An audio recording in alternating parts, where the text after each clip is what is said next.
नमस्कार दोस्तों, स्वागत है आपका यूनाइट एजुकेशंस में। दोस्तों, आज भी हम इंडियन पॉलिटी के हिस्टोरिकल बैकग्राउंड के बारे में पढ़ेंगे, बट स्पेसिफिकली आज हम पढ़ेंगे द क्राउन रूल के बारे में। पिछले लेक्चर में हमने कंपनी रूल के बारे में पढ़ा था, जो 1773 से 1857 तक चला। दोस्तों, ये जो सीरीज़ है वो एम लक्ष्मीकांत बुक पे बेस्ड है, जिसके छठे एडिशन के अकॉर्डिंग हम चल रहे हैं। अगर आपके पास 5th एडिशन है तो भी कोई टेंशन वाली बात नहीं है, आपको सब कुछ समझ में आएगा। कुछ अगर एक्स्ट्रा पॉइंट्स होते हैं तो आप उन्हें अच्छे से जॉट डाउन करके अपनी बुक में अटैच कर सकते हैं। तो आइए शुरू करते हैं हम आज का लेक्चर। देखिए, यहाँ पे सबसे पहले जो एक्ट लाया गया था ब्रिटिशर्स के द्वारा, वो था government of India act of 1858। जैसा कि आप सबको पता है कि 1857 में हुई थी सिपाही म्यूटिनी। अब सिपाही म्यूटिनी क्यों हुई, ब्रिटिशर्स खुद ये सोच रहे थे, बिकॉज बहुत लंबे टाइम से सारा काम चल रहा था, फिर एकदम से इतने बड़े लेवल पे रिवॉल्ट हो जाना, ये ब्रिटिशर्स के लिए थोड़ी टेंशन वाली बात थी। उन्होंने थोड़ी छानबीन की, छानबीन करके उन्हें बहुत सारी कमियां मिली। अब वो बहुत सारी वजहें थी जिनकी वजह से वो रिवॉल्ट हुआ, बट जो मेन वजह थी वो एक तो रॉयल इनफील्ड गन थी। उसके बारे में सुना होगा कि उसमें कारतूस पे सूअर की चर्बी लगी होती थी या गाय की चर्बी लगी होती थी। इसकी वजह से हिंदू और मुस्लिम जो भी थे, उनकी भावनाओं को बहुत ठेस पहुंची, तो रिवॉल्ट का कारण बना। फिर एक था डॉक्ट्रिन ऑफ लैप्स। ये क्या था? ये थी अंग्रेजों की हड़प की नीति। उसमें ये करते थे कि जो भी प्रोविंसेस थे ब्रिटिशर्स के अंडर, उनमें अगर कोई वारिस नहीं है, असली वारिस, गोद लिया हुआ नहीं, असली वारिस अगर कोई नहीं है, तो उनकी जितनी भी संपत्ति थी, जितनी भी ज़मीन थी, वो सब ब्रिटिशर्स के अंडर में आ जाती थी। अब ऐसा ही झांसी की रानी के साथ भी हुआ था, उनकी भी संपत्ति इसी तरीके से हड़प ली गई थी। तो ये भी एक कारण बना कि ब्रिटिशर्स के खिलाफ लोगों में बहुत गुस्सा पैदा हो गया। तो इन सब की वजह से रिवॉल्ट ऑफ 1857 हुआ। उसके बाद में ईस्ट इंडिया कंपनी को हटा दिया गया। अब इस कंपनी को क्यों हटाया? क्योंकि इंडिया में एडमिनिस्ट्रेशन कंपनी ही कर रही थी। अब ब्रिटिशर्स को किसी के नाम पे तो बिल फाड़ना ही था ना, तो उन्होंने कंपनी के नाम पे बिल फाड़ा। क्योंकि जैसे ईस्ट इंडिया कंपनी पहले कमर्शियल और पॉलिटिकल दोनों काम करती थी, फिर इसके पॉलिटिकल फंक्शंस को हटाया तो कमर्शियल और एडमिनिस्ट्रेशन फंक्शन बने। फिर इसके कमर्शियल फंक्शंस को भी हटा दिया तो ओनली एडमिनिस्ट्रेशन बचा। और अभी इस बिल के साथ में इसके एडमिनिस्ट्रेशन को भी ख़त्म कर दिया जाएगा। तो ये जो एक्ट था, इस एक्ट को basically act for good governance of India बोला गया, और इसने ईस्ट इंडिया कंपनी को पूरी तरीके से अबॉलिश कर दिया। अब इसके फीचर्स क्या क्या थे इस एक्ट के? और इसने गवर्नर जनरल ऑफ इंडिया को वायसरॉय बना दिया। अब गवर्नर जनरल ऑफ इंडिया जो था, उसे वायसरॉय बना दिया, और ये डायरेक्ट रिप्रेजेंटेटिव था किसका? ब्रिटिशर्स का। और लॉर्ड कैनिंग जो थे, वो ऐसे फर्स्ट वायसरॉय बने इंडिया के। ध्यान रखिएगा, पहले था गवर्नर। गवर्नर किसके थे? 3 प्रेसिडेंसीज के, बंगाल, मद्रास और बॉम्बे। फिर बंगाल का जो गवर्नर था उसे बनाया गया गवर्नर जनरल, और बॉम्बे और मद्रास प्रेसिडेंसी को दे दिया इसके अंडर में। फिर जो बंगाल का गवर्नर जनरल था उसे बनाया गया गवर्नर जनरल ऑफ इंडिया, और गवर्नर जनरल ऑफ इंडिया को बाद में बनाया गया वायसरॉय। तो आप इस चीज़ को ध्यान में रखिएगा। और पहले गवर्नर जनरल ऑफ बंगाल कौन बने, गवर्नर जनरल ऑफ इंडिया कौन बने, वायसरॉय ऑफ इंडिया कौन बने, इन सब नामों को आप ध्यान रखिएगा। पिछले लेक्चर में मैंने आपको हर एक नाम बताया है, अभी भी बता दिया है, और आगे भी जहाँ ज़रूरत पड़ेगी आपको सारे नाम बता दिए जाएंगे। ये डायरेक्ट क्वेश्चंस आते हैं यहाँ पे, तो आप इनका ध्यान रखिएगा। फिर यहाँ पे हुआ क्या था? It ended the system of double government. Double government का यहाँ पे सिस्टम खत्म कर दिया गया था। किस तरीके से? बोर्ड ऑफ कंट्रोल और court of director. Board of control और कोर्ट ऑफ डायरेक्टर, ये 2 बॉडीज थी, मैंने आपको पहले लेक्चर्स में बताया है। इन दोनों बॉडीज को खत्म कर दिया। ये आपस में सारा दिन लड़ता ही रहते थे कि ये तेरा हिस्सा, ये मेरा हिस्सा। इन दोनों को क्या किया फिर ब्रिटिश क्राउन ने? चलो तुम दोनों ही दफा हो, तुम दोनों को ही हम यहाँ से हटा देते हैं। तो यहाँ से डबल गवर्नमेंट का सिस्टम ख़त्म कर दिया। फिर यहाँ पे कोई तो चाहिए होता कि भाई वायसरॉय, अब ऐसा तो है नहीं कि डायरेक्ट जाके ब्रिटिशर्स को रिपोर्ट देता रहेगा, आएगा जाएगा आएगा जाएगा। तो इसलिए उन्होंने एक secretary of state for India, इस पोस्ट को बनाया। इस पोस्ट का काम क्या था कि रिपोर्ट लेता था वायसरॉय से और उसको देता था ब्रिटिशर्स को, ब्रिटिश पार्लियामेंट में बेसिकली। और ये जो secretary of state for India था, ये ब्रिटिश पार्लियामेंट का एक मेंबर था, ठीक है। और इसके काम में हेल्प करने के लिए 15 मेंबर की एक काउंसिल बनाई गई थी जो इसको असिस्ट करती थी। किसे? Secretary of state for India को। ये जो सेक्रेटरी ऑफ स्टेट था प्लस इसकी जो काउंसिल थी, ये एक बॉडी कॉरपोरेट बनाते थे। बॉडी कॉरपोरेट का मतलब क्या हो गया? ये एक लीगल बॉडी हो गई, ठीक है। और ये जो भी अपने काम करेगी, चाहे अपने ऑफिशियल कैपेसिटी में काम करे, लेकिन अगर वो काम गलत हुआ है तो इसे सू किया जा सकता था, मतलब इसके खिलाफ एक्शन लिया जा सकता था। इंडिया में भी और इंग्लैंड में भी, दोनों जगह पे इसके खिलाफ एक्शन लिया जा सकता था। तो इस बात को आप ध्यान रखिएगा। अब देखिए, जब 1857 का रिवॉल्ट हो गया तो उसके बाद में ब्रिटिशर्स को ये टेंशन भी थी कि ऐसा रिवॉल्ट वापस हो गया तो संभाला नहीं जा सकेगा, क्योंकि इसको बड़ी मुश्किल से संभाला था और ये बड़े लेवल पे हुआ तब तो सब कुछ हाथ से निकल जाएगा। तो उसके लिए क्या किया कि ब्रिटिशर्स ने फिर इंडियंस को थोड़ी इम्पोर्टेंस देनी स्टार्ट कर दी कि हाँ, इन्हें ऐसा लगे कि हम इनके वेलफेयर के लिए काम कर रहे हैं। तो इन्हें थोड़ी इम्पोर्टेंस देने के लिए 3 काउंसिल एक्ट्स लाए गए, जिनमें फर्स्ट था 1861 का काउंसिल एक्ट, सेकंड था 1892 का काउंसिल एक्ट और थर्ड था 1909 का काउंसिल एक्ट। तो इन तीनों काउंसिल एक्ट को हम पढ़ेंगे और इनमें क्या क्या फीचर्स थे इनके, उनके बारे में हम जानेंगे। तो 1861 का जो काउंसिल एक्ट था उसमें क्या किया गया? इस एक्ट ने ये बोला कि वॉइसरॉय को कुछ नॉन ऑफिशियल मेंबर्स को अपॉइंट करना चाहिए टू एक्सपेंड हिज काउंसिल। अब नॉन ऑफिशियल मेंबर्स कौन हो गए? ये हो गए इंडियंस हो गए नॉन ऑफिशियल मेंबर, क्योंकि ऑफिशियल तो वो थे जो ब्रिटेन से यहाँ पे मेंबर बन के आते थे। तो in 1962 Lord Canning, the then viceroy, उस टाइम पे वॉइसरॉय थे लॉर्ड कैनिंग, तो उन्होंने 3 इंडियंस को नॉमिनेट किया अपनी लेजिस्लेटिव काउंसिल में। वो 3 कौन थे? The Raja of Banaras, the Maharaja of Patiala and sir Dinkar Rao. देखिएगा, स्टार्टिंग में जो भी नॉमिनेशंस वगैरह होते हैं, जिनको भी Britishers as a representative of India लेते हैं, वो ज़्यादातर लोग ऐसे ही होंगे जो ब्रिटिशर्स की बातों से सहमत थे। देखिए, सबको उस टाइम पे आज़ादी के लिए लड़ाई नहीं लड़नी थी। कुछ ऐसे लड़ रहे थे कि हाँ, हमें बस हमारा हक दे दो, जो हमारा प्रोविंस है, जो हमारी जगह है, बस इतने में काम चल जाएगा हमारा। तो हर कोई इंडिया की आज़ादी के लिए नहीं लड़ रहा था उस टाइम पे। तो कुछ लोग ऐसे भी थे जो नहीं बोलते थे। मैं ये नहीं कह रहा कि ये तीनों बिल्कुल भी नहीं बोलते थे या जो भी था, किसे क्या पता, बट ये 3 ऐसे लोग थे जो ब्रिटिशर्स की ज़्यादातर नीतियों को यहाँ पे अपोज नहीं करेंगे। फिर भी इंडियंस को एक सांत्वना देने के लिए कि हम आपके वेलफेयर के लिए काम करते हैं, यहाँ पे इन 3 लोगों को अपॉइंट किया गया लेजिस्लेटिव काउंसिल में, ठीक है। नेक्स्ट हम यहाँ पे देखते हैं कि restoring the legislative power of Bombay and Madras presidencies. Bombay और मद्रास से इनकी पूरी पावर्स ले ली गई थी। यहाँ पे डिसेंट्रलाइजेशन वापस किया गया, ठीक है। सेंट्रलाइजेशन जो 1773 से स्टार्ट हुआ था और 1833 तक चला था, चार्टर एक्ट ऑफ 1833। अब यहाँ पे उसे वापस डिसेंट्रलाइज किया जाने लगा और थोड़ी थोड़ी पावर दी गई बॉम्बे और मद्रास प्रेसिडेंसीज को। बाद में आगे चल के इनको फुल ऑटोनॉमी भी दी जाएगी, जहाँ पे ये चाहे जैसे अपने प्रोविंसेस में काम कर सकते हैं। फिर यहाँ पे 3 नई लेजिस्लेटिव काउंसिल्स भी बनाई गई। कौन कौन सी? एक तो बंगाल की, एक नॉर्थ वेस्टर्न प्रोविंस की और एक पंजाब की, ठीक है। जो बंगाल वाली थी उसे 1862 में बनाया गया, नॉर्थ वेस्टर्न प्रोविंस की जो थी उसे 1886 में बनाया गया और पंजाब वाली को 1897 में बनाया गया। तो इस बात का भी आप ध्यान रखिएगा। यहाँ पे एक और काम किया गया कि उन्होंने पोर्टफोलियो सिस्टम को रिकॉग्निशन दिया।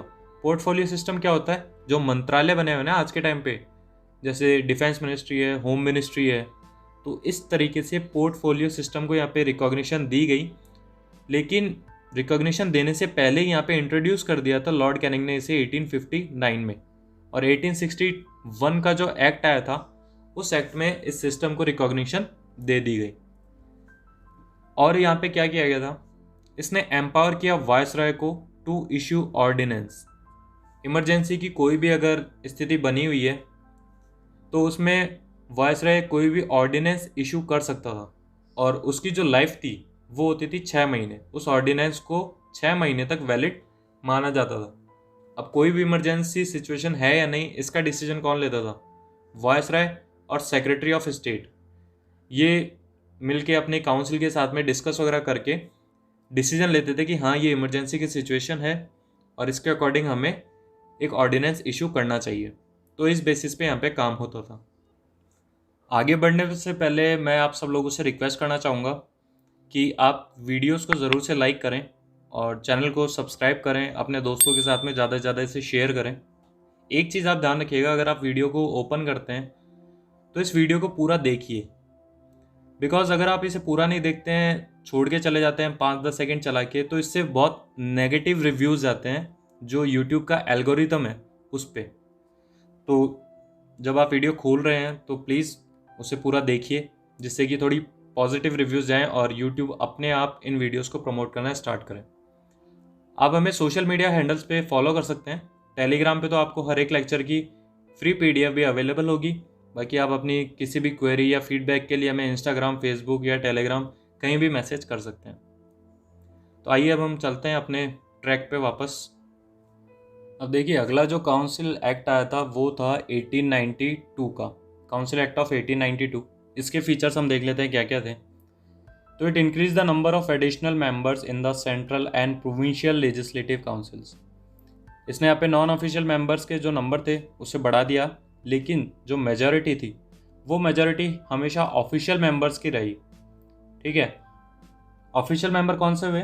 जो ब्रिटिशर्स थे वो ऑफिशियल मेंबर थे और जो इंडियंस थे वो नॉन ऑफिशियल थे। तो यहाँ पे नॉन ऑफिशियल के नंबर को तो बढ़ा दिया, लेकिन मेजॉरिटी में उनको नहीं आने दिया, सेंट्रल और प्रोविंशियल दोनों ही लेजिस्लेटिव में। ध्यान रखिएगा इस चीज़ को, सेंट्रल और प्रोविंशियल दोनों, बिकॉज आगे जाके प्रोविंशियल में ना ये मेजॉरिटी अलाउ कर देंगे नॉन ऑफिशियल्स की, लेकिन सेंटर में तो अलाउ नहीं करेंगे। तो इस चीज़ को आप ध्यान रखिएगा। और यहाँ पे क्या किया गया, it gave them the power to discuss the budget and addressing questions to the executive. मतलब अब ये बजट के बारे में भी डिस्कस कर सकते थे। जो भी बजट यहाँ पे पेश होता था, ऑफिशियल मेंबर ही लेके आते थे बजट को, लेकिन डिस्कस यहाँ पे सब कर सकते थे और क्वेश्चंस भी एड्रेस कर सकते थे एग्जीक्यूटिव। ठीक है, और यहाँ पे क्या किया गया, यहाँ पे नॉमिनेशंस किए गए नॉन ऑफिशियल मेंबर्स के। कहाँ कहाँ? एक सेंटर में और एक प्रोविंसेस में। सेंटर लेजिस्लेटिव काउंसिल और प्रोविंशियल लेजिस्लेटिव काउंसिल, इन दोनों में यहाँ पे नॉमिनेशंस किए गए नॉन ऑफिशियल मेंबर के। वो नॉमिनेशन कैसे हुए? सेंटर वाले में तो नॉमिनेशन हुए प्रोविंशियल लेजिस्लेटिव काउंसिल और बंगाल चैम्बर ऑफ कॉमर्स, इन दोनों के रिकमेंडेशन के बेसिस पे। ठीक है, और जो प्रोविंशियल लेजिस्लेटिव काउंसिल थी उसमें जो भी नॉमिनेशन हुए वो हुए वहाँ के डिस्ट्रिक्ट बोर्ड या फिर म्यूनसिपैलिटीज़ या ज़मींदार या ट्रेड एसोसिएशन या यूनिवर्सिटीज़ या फिर जो भी वहाँ के लोकल चैम्बर्स थे उनके रिकमेंडेशन पे। ठीक है, तो अब ये लोग रिकमेंड कैसे करेंगे किसी को? यहाँ पे मान लो 2 बंदे हैं, वो दोनों बंदे कह देते हैं कि हाँ मुझे जाना है और ये कहता है मुझे जाना है। तो ये सारे मिलके एक इनडायरेक्ट इलेक्शन कर लेंगे कि हाँ चलो अपन मेंबर्स मिलके सारे बात कर लेते हैं कि इन दोनों में से कौन जाएगा। दोनों के लिए वोट डल गए, जिसको ज़्यादा वोट मिले वो वहाँ पे पहुँच गया। तो एक तरीके से ये इलेक्शन का प्रोसेस शुरू हो गया। यहाँ पे इलेक्शन वर्ड को डायरेक्टली यूज़ नहीं किया गया, बट ये इनडायरेक्ट इलेक्शन ही था और इसे नाम क्या दिया गया? Nomination made on recommendation of certain bodies, ये इसे नाम दिया गया। इलेक्शन डायरेक्ट नहीं था, इनडायरेक्ट इलेक्शन था, लेकिन इसे नाम दिया गया ये nomination made on recommendation of certain bodies. तो ये थे इंडियन काउंसिल एक्ट 1892 के प्रोविजंस। आगे हम देखते हैं, अब आएगा इंडियन काउंसिल एक्ट ऑफ 1909। ये बहुत इंपॉर्टेंट एक्ट था, इसे आप ज़रा ध्यान लगा के पढ़िएगा। मैं उम्मीद कर रहा हूँ कि आपने बुक M. लक्ष्मीकांत अपने सामने खोल रखी है, चाहे 5th एडिशन हो या 6th एडिशन हो। अगर आप बुक खोल के रखेंगे तो ये आपको फ़ायदा होगा, वरना चीज़ें ऊपर से निकल जाएगी। तो ये जो एक्ट था, इस एक्ट को मॉर्ले मिंटो रिफॉर्म्स भी कहा जाता है। क्यों? क्योंकि लॉर्ड मॉर्ले उस टाइम पे थे secretary of state for India और लॉर्ड मिंटो थे वाइसरॉय ऑफ इंडिया उस टाइम पे 1909 में, जब ये एक्ट लाया गया था। इसके फीचर्स क्या थे? इसने सेंट्रल लेजिस्लेटिव काउंसिल में जो ओनली 16 मेंबर्स थे उनको बढ़ा के कर दिया 60। सेंटर में इन्होंने 60 कर दिया प्रोविंसेस में भी इन्होंने बढ़ाए, लेकिन प्रोविंसेस में वहाँ की पॉपुलेशन के अकॉर्डिंग या जो भी डेटा वो यूज़ करते होंगे उसके अकॉर्डिंग नंबर सेम नहीं था। प्रोविंसेस के अकॉर्डिंग वो नंबर अलग अलग था, लेकिन उसमें भी उन्होंने बढ़ा दिया था उसे। फिर इसके बाद क्या किया गया, it retain the official majority in central legislative council. Central legislative council में तो ऑफिशियल जो भी मेंबर्स थे उनकी ही मेजोरिटी रहती थी, लेकिन फिर अलाउ कर दिया गया प्रोविंशियल लेजिस्लेटिव काउंसिल में नॉन ऑफिशियल मेजोरिटी हो। मैंने अभी आपको बताया था कि प्रोविंसेस में नॉन ऑफिशियल मेंबर्स अगर मेजोरिटी में आते हैं तो उस चीज़ को तो अलाउ कर दिया गया, लेकिन सेंटर में नॉन ऑफिशियल मेंबर की मेजोरिटी को अलाउ नहीं किया गया। सिर्फ ऑफिशियल मेंबर्स ही यहाँ पे मेजोरिटी में रह सकते थे। और यहाँ पे क्या किया गया, it enlarge the deliberative functions of the legislative council at the both levels. जो सेंटर था और जो प्रोविंसेस थे वहाँ पे उनके फंक्शंस को और बढ़ा दिया गया। मतलब they were allowed to ask the supplementary questions और move resolution on budget and so on so forth. तो ऐसे कामों को थोड़ा और बढ़ा दिया गया, उन्हें थोड़ी और पावर दे दी गई। फिर उसके बाद में क्या किया गया, association of Indians with the executive council of the viceroy and governors. Viceroy और गवर्नर की एग्जीक्यूटिव काउंसिल में फर्स्ट टाइम, मतलब आज से पहले कभी नहीं हुआ था, पहली बार किसी इंडियन को यहाँ पे शामिल किया गया। तो ऐसे पहले इंडियन कौन थे, उनका नाम था सत्येंद्र प्रसाद सिन्हा। ये ऐसे पहले इंडियन थे जिन्हें वायसराय की एग्जीक्यूटिव काउंसिल में शामिल किया गया था, और वहाँ पे वो एक लॉ मेंबर के रूप में थे। एज ए लॉ मेंबर उन्हें यहाँ पे शामिल किया गया था, यानी लॉ मिनिस्टर हो गए एक तरीके से कह सकते हैं। ठीक है। फिर इसके बाद में क्या हुआ, उसके बाद में हुई सबसे खतरनाक चीज़ जिसका इम्पैक्ट आज तक इंडिया पे पड़ा हुआ है, और वो थी separate electorate for Muslims. Separate electorate क्या था कि यहाँ पे अगर कोई मुस्लिम मेंबर किसी भी चुनाव में खड़ा होता है, मुस्लिम मेंबर अगर चुनाव में खड़ा होता है तो उसको वोट भी सिर्फ मुस्लिम लोग ही डाल सकते हैं, और कोई उसे वोट नहीं डाल सकता। यहाँ पे ब्रिटिशर्स का एक्सक्यूज़ ये था कि मुस्लिम अलग कम्युनिटी है, हिंदूज अलग कम्युनिटी है, इनकी ज़रूरतें अलग अलग हैं। तो इस बेसिस पे उन्होंने क्या किया कि मुस्लिम को सेपरेट इलेक्टोरेट्स दे दिए गए कि हाँ, अगर मुस्लिम कैंडिडेट है तो उसको वोट ओनली मुस्लिम पॉपुलेशन ही दे सकती है, हिंदू पॉपुलेशन उसको वोट नहीं दे सकती। इसके अलावा क्या किया गया, separate representation of presidencies, corporations, chambers of commerce, universities and zamindars, इनको भी सेपरेट रिप्रेजेंटेशन दिया गया। तो यहाँ पे एक तरीके से इस एक्ट ने किया गया था, यहाँ पे कम्युनलिज्म को यहाँ पे इसने लीगलाइज कर दिया था। Thus the act legalise the communalism and Lord Minto came to be known as the father of communal electorate. ये आप ध्यान रखिएगा, ये आपसे डायरेक्ट क्वेश्चन पूछा जा सकता है कि फादर ऑफ कम्युनल इलेक्टोरेट किसे कहा जाता है, तो उनका नाम है लॉर्ड मिंटो। अब अगला जो एक्ट आया था वो आया था government of India act of 1919। 1919 का गवर्नमेंट ऑफ इंडिया एक्ट आया था। इस एक्ट को क्या कहा जाता था, मॉन्टेगू चेम्सफोर्ड रिफॉर्म्स, ये इसको नाम दिया गया था। क्यों, क्योंकि मॉन्टेगू जो थे वो उस टाइम के secretary of state for India थे, और लॉर्ड चेम्सफोर्ड थे वो थे वायसराय ऑफ इंडिया।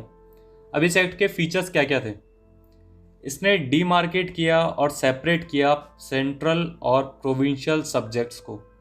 मतलब सेंटर को और प्रोविंसेस के जो भी सब्जेक्ट्स थे जिन पे वो काम करेंगे, जिन पे वो रूल्स बना सकते हैं, इन सब्जेक्ट्स को अलग अलग किया गया, उन्हें पावर दी गई, हाँ आप रूल बनाइए, आप अच्छे से गवर्नेंस कीजिए यहाँ पे।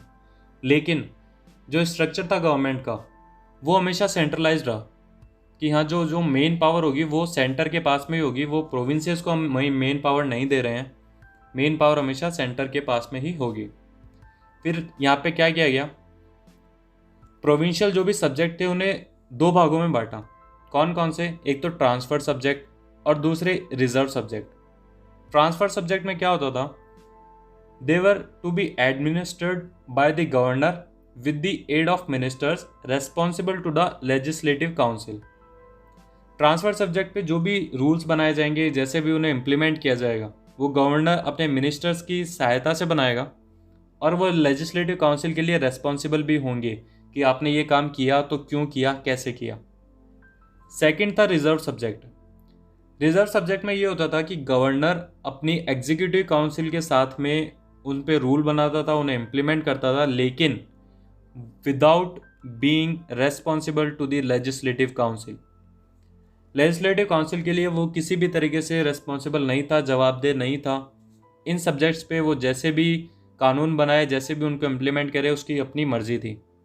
ठीक है, तो ये जो दो तरीके से सब्जेक्ट्स बनाए गए, तो ये एक तरीके से डबल रूल का काम कर रहे थे। तो इस डबल रूल को नाम दिया गया डायआर्की। अगर आपसे क्वेश्चन पूछा जाए कि डायआर्की को कब इंट्रोड्यूस किया गया था या कौन से एक्ट में लाया गया, तो वो था government of India act of 1919। और ये जो इनका तरीका था सब्जेक्ट्स को ट्रांसफ़र और रिजर्व में बांटने का, ये टोटली अनसक्सेसफुल रहा, ये अच्छे तरीके से फेल हो गया था, इसका कोई मतलब नहीं निकला। ठीक है, आगे इन्होंने क्या किया, इन्होंने बाइकैमरलिज्म और डायरेक्ट इलेक्शंस को इंट्रोड्यूस किया। बाइकैमरलिज्म क्या होता है, upper house and lower house, upper house यानी council of states and lower house legislative assembly, इन दोनों को भी इंट्रोड्यूस किया। ठीक है, साथ में यहाँ पे डायरेक्ट इलेक्शंस कराए गए, because majority of the members of the both houses were chosen bye direct elections. यहाँ पे इन दोनों में जो भी मेंबर्स आएंगे उनको डायरेक्ट इलेक्शन से ही यहाँ पे चूज किया जाएगा, और कोई यहाँ पे तरीका नहीं था। अब डायरेक्ट इलेक्शन में पार्टिसिपेट कौन करेगा, उसके लिए यहाँ पे इन्होंने शर्त रख दी। वो शर्त क्या थी, वो शर्त ये थी, granted franchise to a limited number of people on the basis of property, tax और एजुकेशन।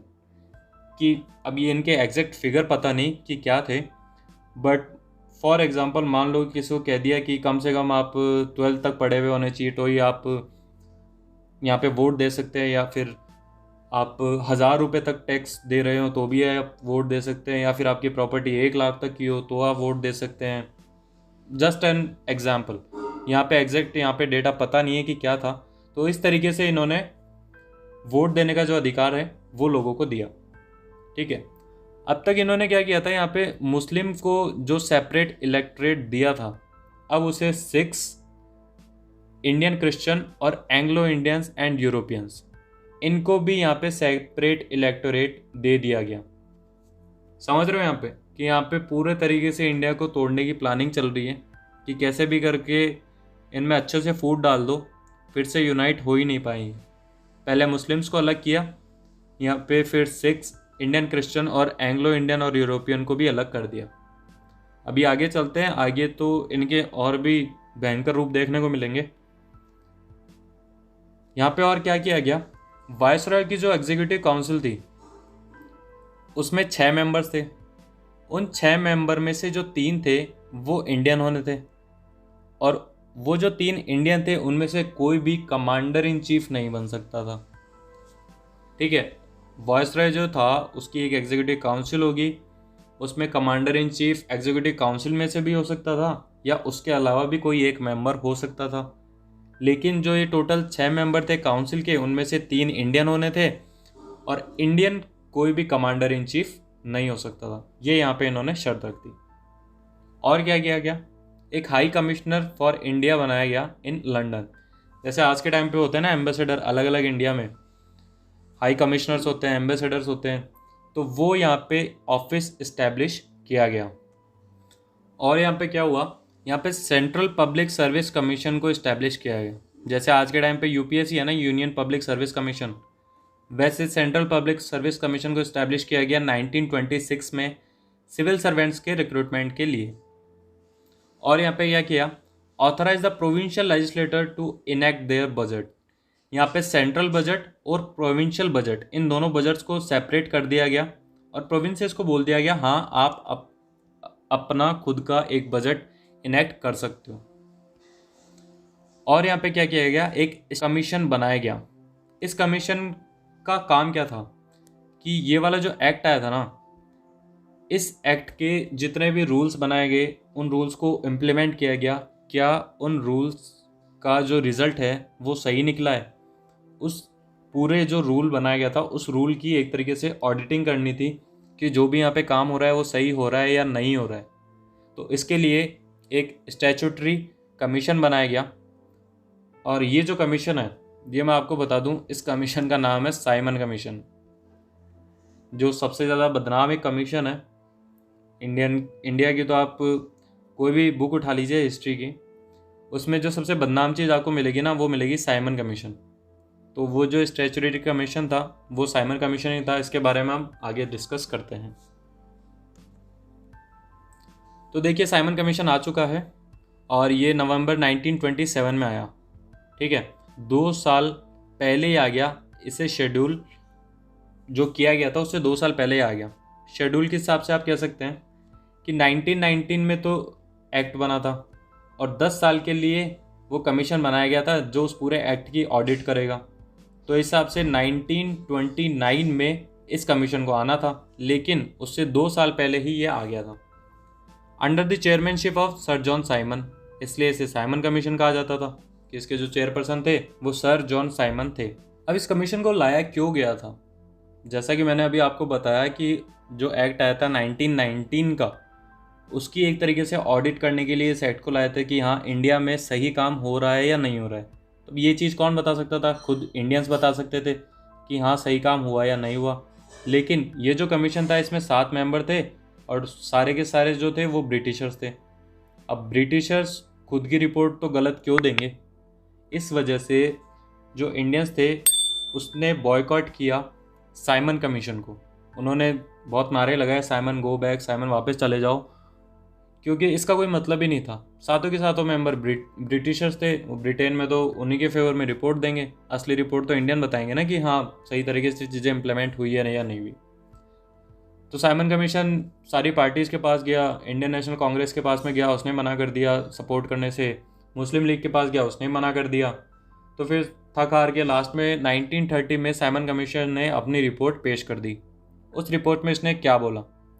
उसने सबसे पहले तो ये बोला कि आप जो ये डबल रूल चला रहे हो ना डायआर्की, उसको एबोलिश कर दो। डायआर्की मैंने आपको बताया था 2 तरह के सब्जेक्ट्स, ट्रांसफ़र सब्जेक्ट और रिजर्व सब्जेक्ट। तो इस सबसे पहले तो इनको एबॉलिश कर दो।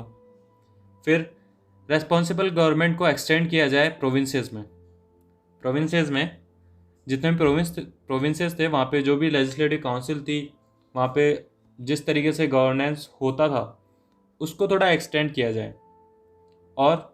और यहाँ पे क्या किया जाए? Establishment of federation of British India and princely state. यहाँ पे ये बोला गया कि ब्रिटिश इंडिया जो था, सपोज ये इंडिया है, इंडिया में कुछ जगह थी, कुछ प्रोविंसेस थे जहाँ पे ब्रिटिशर्स राज नहीं करते थे। तो ब्रिटिशर्स जो भी एरिया पे राज करते थे प्लस जो भी प्रोविंसेस थे उन सबको जोड़ के एक यूनिट बनाई जाए, एक फेडरेशन बनाया जाए। ये यहाँ पे इन्होंने रिकमेंडेशन दी थी। फिर आगे क्या रिकमेंड किया? Continuation of communal electorate and so on. जो कम्युनल इलेक्टोरेट चल रहा था अभी तक, उसको आप वैसे की वैसे ही चलने दीजिए। जो मुस्लिम को दिया हुआ है, सिख्स को दिया हुआ है, एंग्लो इंडियंस को दिया हुआ है, क्रिश्चियंस को दिया हुआ है, उस कम्युनल इलेक्टोरेट को आप ऐसे ही चलने दीजिए, उस पर इसी तरीके से काम होने दीजिए। ये जो कमीशन आया था, इस कमीशन की रिकमेंडेशन थी। अब इसकी जो रिकमेंडेशन थी उनको डिस्कस करने के लिए इंडियंस के साथ में यहाँ पे 3 राउंड टेबल कॉन्फ्रेंस भी की गई। कहाँ पे हुई थी ये सब हुई थी ब्रिटेन में। यहाँ पे इंडियंस की तरफ से इंडियन नेशनल कांग्रेस को भी इनवाइट किया गया। बाकी B.R. अम्बेडकर जी भी गए थे यहाँ पे, तेज बहादुर सप्रू भी गए थे। तो इन सबको यहाँ पे डिस्कस करने के लिए बुलाया गया था। ये जो भी रिकमेंडेशन थी उन सबको, और जो भी सारी बातें हुई उन बातों को डिस्कस करने के बाद में एक white paper and constitutional reforms ये तैयार किया गया और ये जॉइंट कमेटी को दिया गया।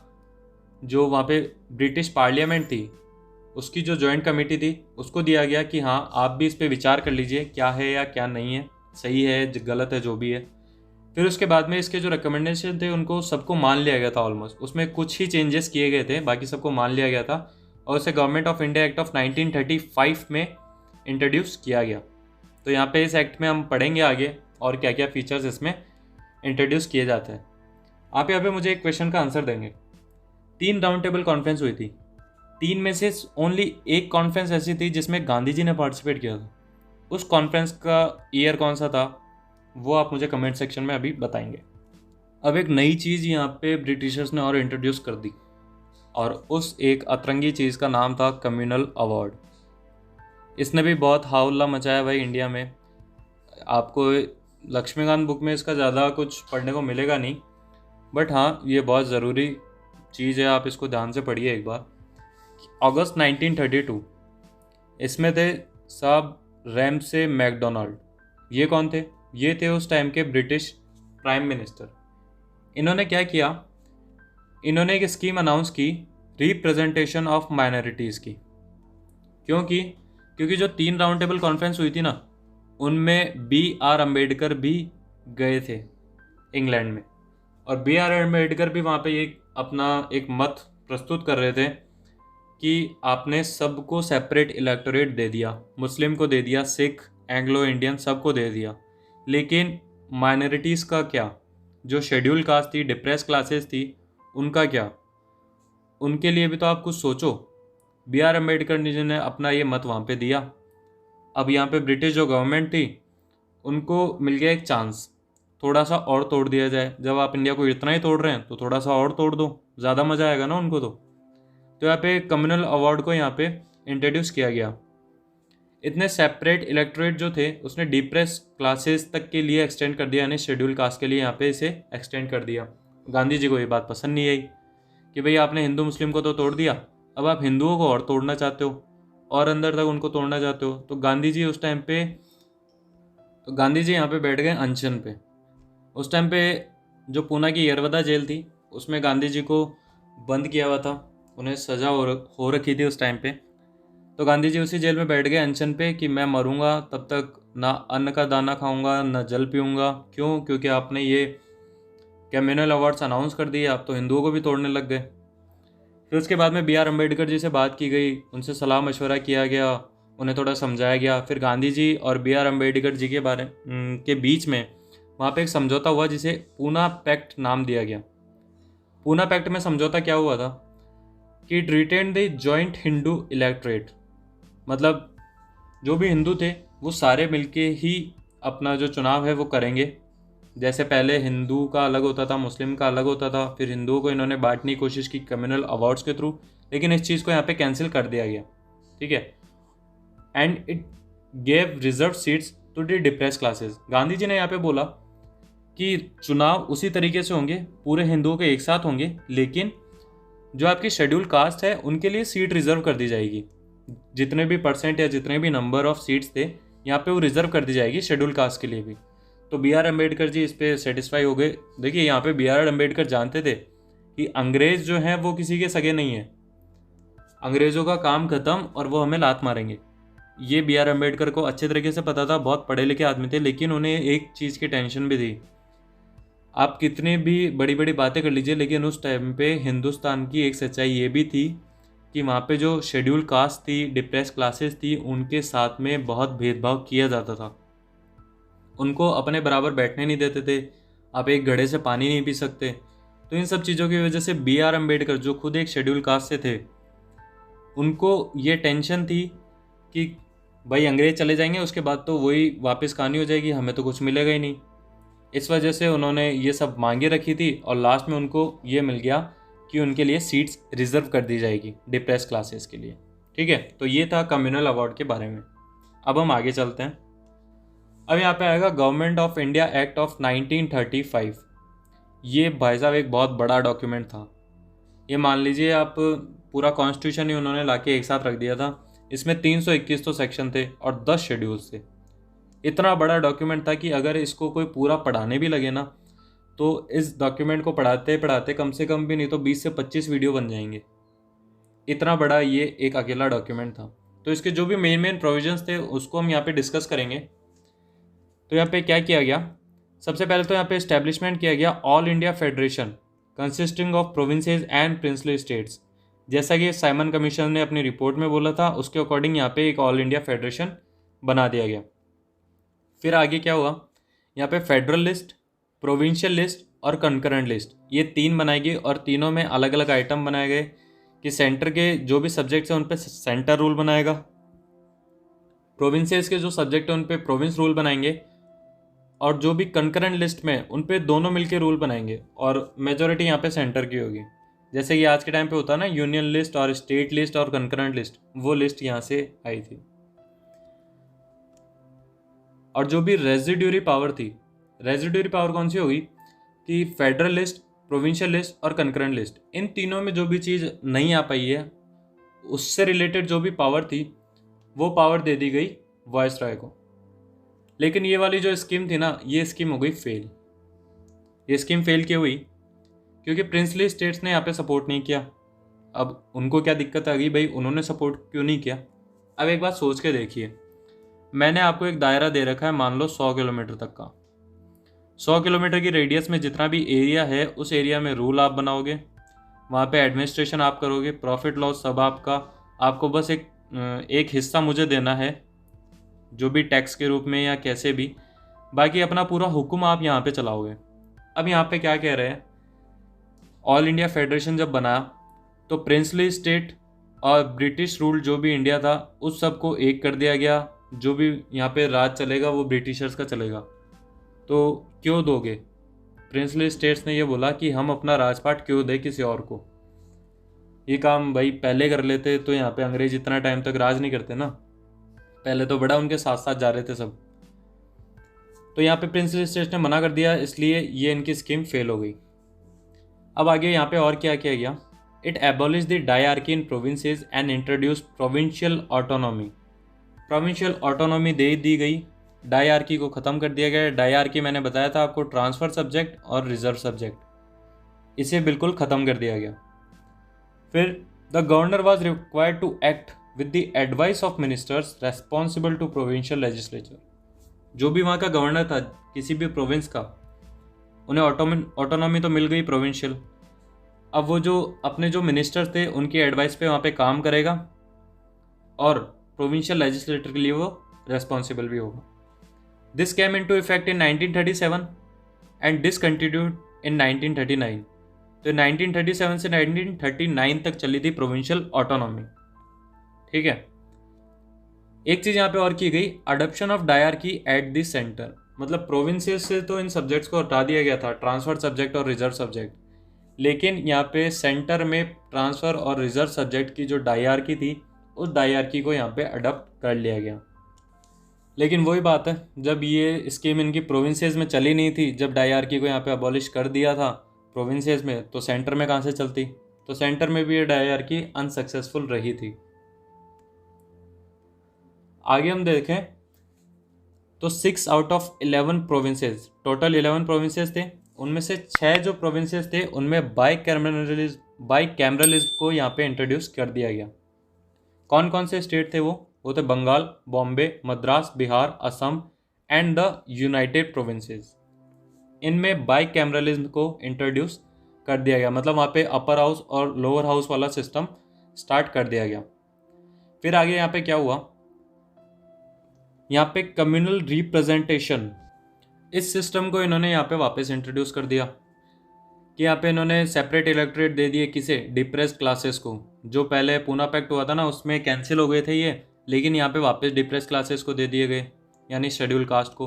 प्लस इस बार वुमेन को भी दे दिए गए और लेबर्स को भी दे दिए गए। मतलब भयंकर तरीके से तोड़ने की प्लानिंग चल रही है कि सबको दे दो, सबको बांट दो, सब अपने अपने चुनाव करेंगे, अपने अपने लीडर्स चुनेंगे, अपने हिसाब से सारे का सिस्टम सब लोग चलाएंगे।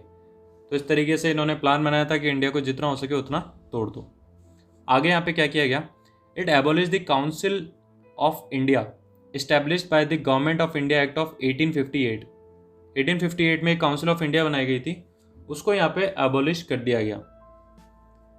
और क्या हुआ, 10% of the total population got the voting right.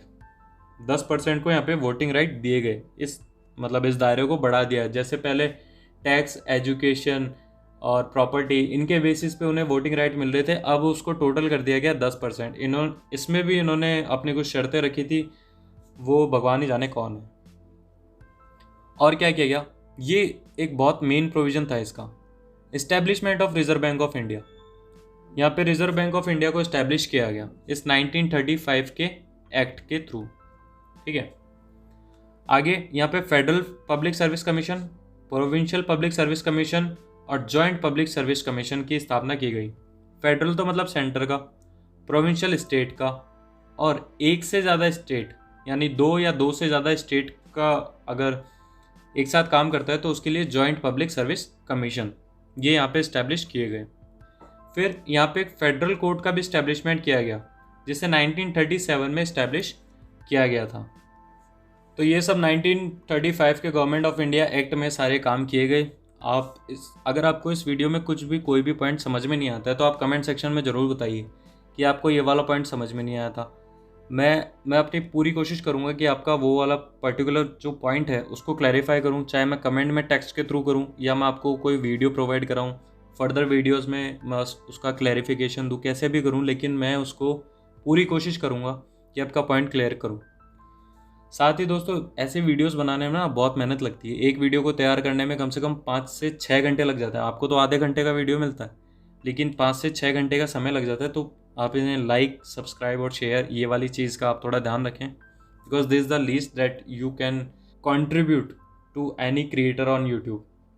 क्योंकि आप कुछ भी डायरेक्ट पेड नहीं कर रहे हैं, मैं जैसा आपको पहले बता चुका हूँ। आप ये वाली चीज़ें कर सकते हैं उनके लिए। तो अब हम आगे बात करते हैं। आगे का एक्ट आएगा अपना Indian independence act of 1947। Finally यहाँ पे इंडिया को इंडिपेंडेंस मिलने वाला है और हमारा जो इंडियन पॉलिटी का हिस्टोरिकल बैकग्राउंड का जो पार्ट है वो पार्ट यहाँ पे अब ख़त्म होने वाला है। तो देखिए, इंडियन इंडिपेंडेंस एक्ट 1947 में क्या क्या हुआ था। इसमें सबसे पहले तो 20 फरवरी 1947 इस दिन डिक्लेयर कर दिया था ब्रिटिश रूल ने कि इंडिया में ब्रिटिश रूल को हम 30 जून 1948 तक ख़त्म कर देंगे। और ये जो डिक्लेरेशन था ये किसने किया था? उस टाइम के जो ब्रिटिश प्राइम मिनिस्टर थे क्लेमेंट एटली, उन्होंने ये चीज़ डिक्लेयर की थी। आगे यहाँ पे ब्रिटिश गवर्नमेंट ने ये भी कह दिया था कि कॉन्स्टिट्यूंट असेंबली जो भी यहाँ पे कॉन्स्टिट्यूशन फ्रेम कर रही है, इंडिया जो एज ए कंट्री था उस टाइम पे, उसके अगर किसी भी पार्ट को वो कॉन्स्टिट्यूशन पसंद नहीं आता है, अगर वो उसे एक्सेप्ट नहीं करना चाहता है, तो वो चाहे तो ना करे, वो उस चीज़ को दरकिनार कर दे कि हमें ये कॉन्स्टिट्यूशन पसंद नहीं है, हम अपना खुद का बनाएंगे। तो उन्होंने ये बात यहाँ पे पहले ही बोल दी थी। फिर आगे ये हुआ, लॉर्ड माउंटबेटन जो थे वो 3 जून 1947 को एक प्लान लेके आते हैं, उसे कहते हैं पार्टीशन प्लान या फिर माउंटबेटन प्लान, जिसके थ्रू इंडिया और पाकिस्तान ये दो अलग अलग डोमिनियन बनाए गए थे। अब यहाँ पे बहुत से लोग ये कहते हैं कि इंडियन नेशनल कांग्रेस ने ये एक्सेप्ट कैसे कर लिया इंडिया और पाकिस्तान का पार्टीशन, या गांधी जी को बहुत भला बुरा बोला जाता है कि ये क्यों एक्सेप्ट किया, भारत को तोड़ दिया, ये वो। देखिए, उस टाइम पे ना अंग्रेज अपने फूट डालो राज करो की नीति जो थे उसको अच्छे तरीके से इम्प्लीमेंट कर चुके थे। भले ही राज उनका यहाँ पे आके ख़त्म हो रहा है, लेकिन जो उन्होंने फूट डाली थी ना, वो फूट यहाँ पे आके ख़त्म नहीं हो रही है, वो फूट कंटिन्यू चलेगी और आज तक हमको उसके नतीजे देखने को मिलते हैं कभी कभार। तो इसकी वजह से उस टाइम पे बहुत ज़्यादा मारामारी हो रही थी, बहुत दंगे हुए थे, बहुत से लोगों की जानें गई। इन सब चीज़ों को देखते हुए इंडिया और पाकिस्तान दोनों अलग अलग डोमिनियन को यहाँ पे एक्सेप्ट कर लिया गया। अब इस एक्ट के और फीचर्स क्या क्या थे वो हम देख लेते हैं। तो इसने 15 अगस्त 1947 को इंडिया को एक independent and sovereign state declare कर दिया। यहाँ पे भारत आज़ाद हो चुका है। दो अलग अलग डोमिनियंस बनाए गए इंडिया और पाकिस्तान के नाम से, और ये उन्हें राइट भी दिया गया कि वो ब्रिटिश कॉमनवेल्थ से बाहर भी निकल सकते हैं। कॉमनवेल्थ आपको पता ही होगा, ऐसी कंट्रीज़ हैं जो किसी भी टाइम पे इन द फ्यूचर और इन द पास्ट और इन द प्रेजेंट वो ब्रिटिश टेरिटरीज या ब्रिटिश कॉलोनीज रही हों, उन सबका एक ग्रुप है जिसे कॉमनवेल्थ बोलते हैं। उस कॉमनवेल्थ से वो कभी भी बाहर निकल सकते हैं, उन्हें ये राइट दिया गया। और यहाँ पे क्या किया, it abolish the office of viceroy and provided for each dominion a governor general. Viceroy का तो यहाँ पे ऑफिस बिल्कुल ख़त्म कर दिया, और इंडिया और पाकिस्तान दो डोमिनियन बने थे, उनके लिए गवर्नर जनरल यहाँ पे अपॉइंट किए गए। और वो जो अपॉइंटमेंट था वो इंडिया और पाकिस्तान की जो कैबिनेट्स थी उनकी एडवाइस पे किया जाना था।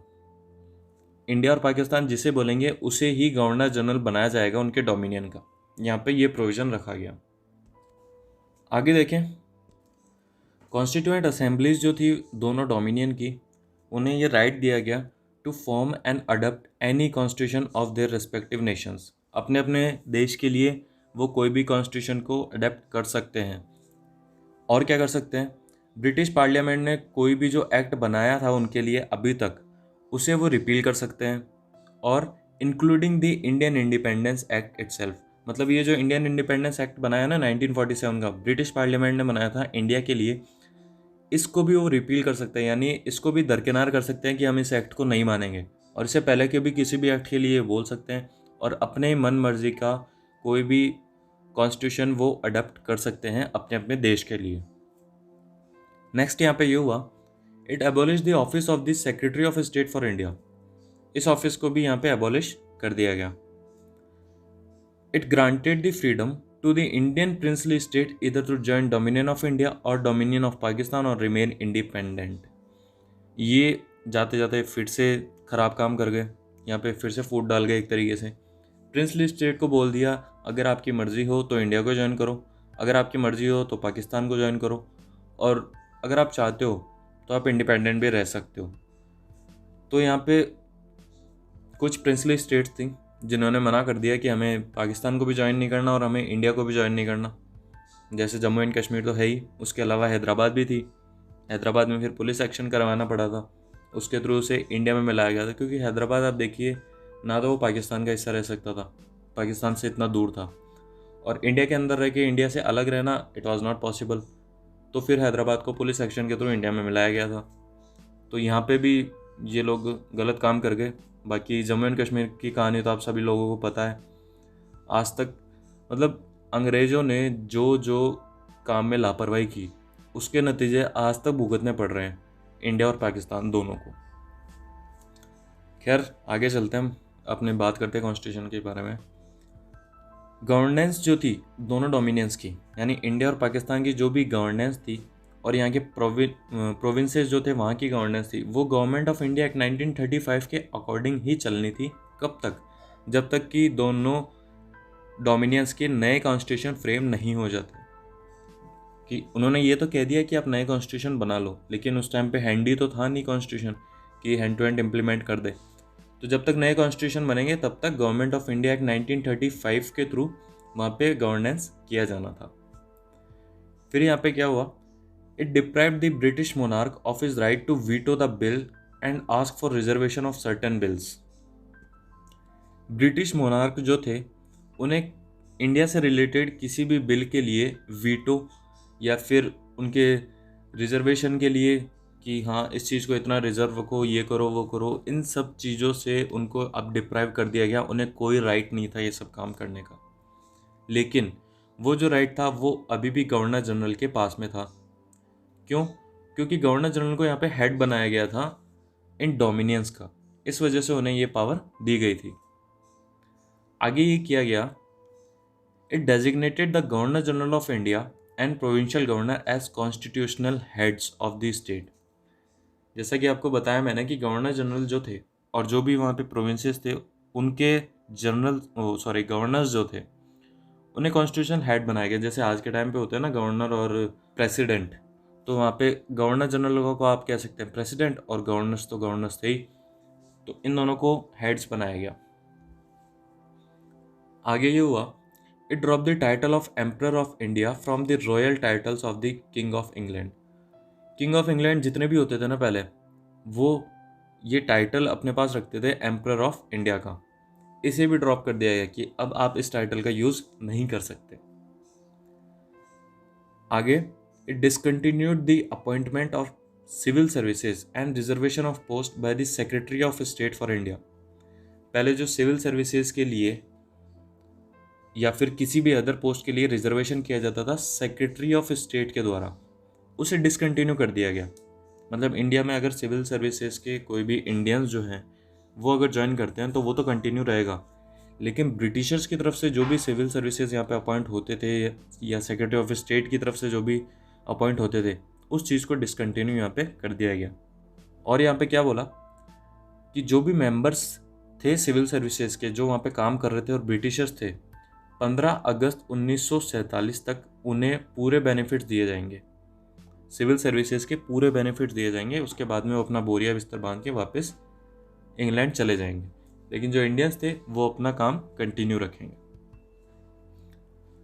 फिर क्या हुआ, at the stroke of midnight 14 and 15th of August 1947, British rule came to an end and power was transferred to the two new independent dominions of India and Pakistan. 14 अगस्त के रात के 12 बजे थे, यानी 15 अगस्त आ चुका था, और उस टाइम पे ब्रिटिशर्स ने ये अनाउंस कर दिया कि अब वो यहाँ से वापस जा रहे हैं अपना बोरिया बिस्तर लेके, और दो इंडिपेंडेंट डोमिनियंस यहाँ पे बन गए हैं, इंडिया और पाकिस्तान।